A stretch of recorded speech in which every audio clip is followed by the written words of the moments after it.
Israël spirituel. Le radieux avenir du Togo. Par l'apôtre Gabriel Doufflet. Le Père spirituel des nations. Le projet de Dieu pour le Togo.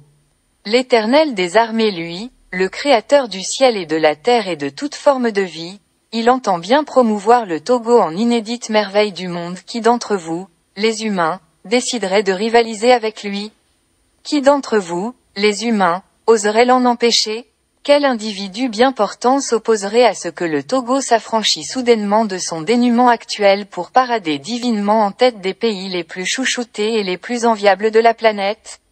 Qui dénierait à l'Éternel la capacité d'un tel prodige?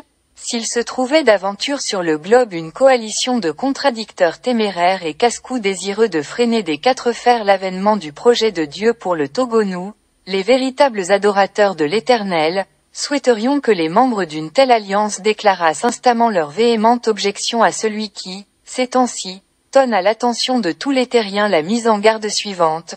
Psaume 45:11. Arrêtez, et sachez que je suis Dieu. Je domine sur la nation.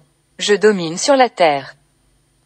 D'ores et déjà l'Éternel a attribué au Togo le prestigieux nom d'Israël spirituel et bientôt, très bientôt, beaucoup plus tôt que la gente humaine ne pourrait s'y attendre, cette appellation deviendra officielle.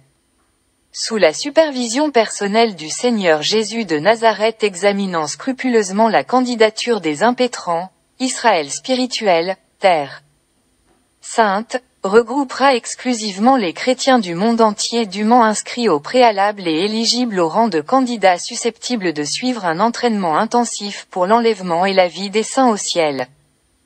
Cela vous étonnerait-il que l'Éternel retint délibérément ces temps derniers pour l'accomplissement de l'ancienne prophétie ci-après? Michée 4:1, il arrivera, dans la suite des temps, que la montagne de la maison de l'Éternel sera fondée sur le sommet des montagnes, qu'elle s'élèvera par-dessus les collines, et que les peuples y afflueront.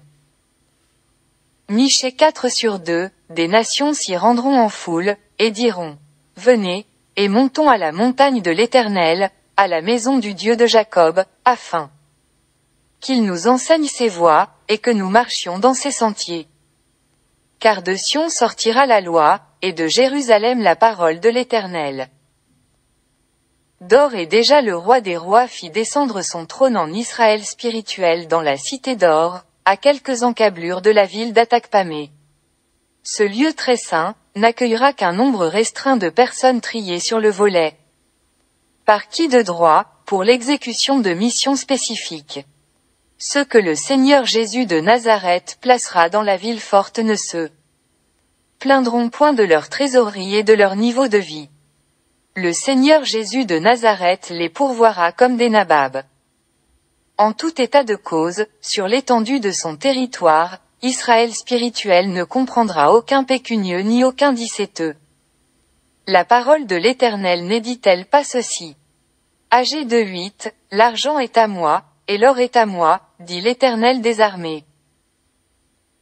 Prodigue en Israël spirituel, le Seigneur Jésus de Nazareth redoublera de gratifications spéciales et autres largesses envers ceux sur lesquels il déversera son amour en application des énonciations suivantes. Malachie 4:17.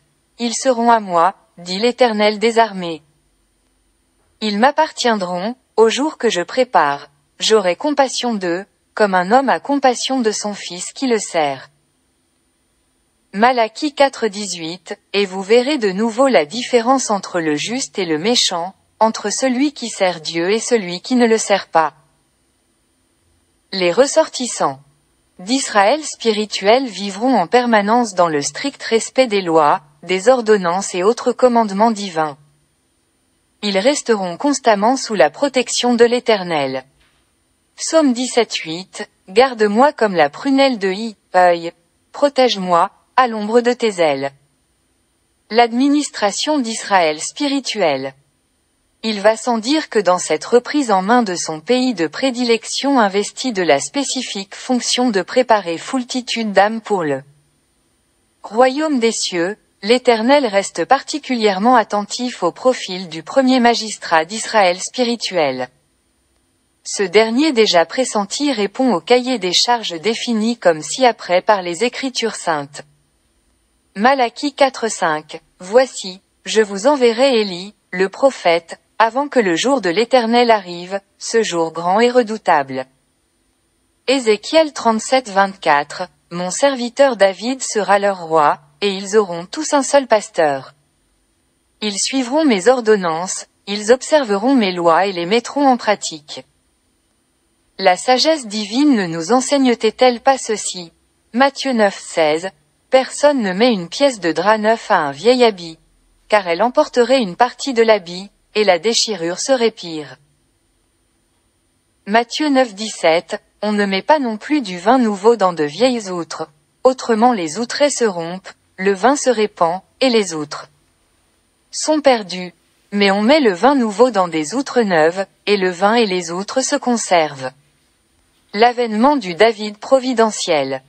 Le projet de Dieu pour le Togo ne souffrira plus d'attendre son report à des horizons temporels lointains. Depuis peu, parfaitement informés, les cieux ne cessent de proclamer l'imminence de son avènement. Les délais y afférents se réduisent désormais en termes de jours et d'heures. Daniel 2:21, c'est lui qui change les temps et les circonstances, qui renverse et qui établit les rois, qui donne la sagesse aux sages et la science à ceux qui ont de l'intelligence. Permettez-moi alors de vous poser cette question. Galates 4:16, suis-je devenu votre ennemi en vous disant la vérité? Honneur à notre Dieu Tout-Puissant. À lui la gloire du présent message.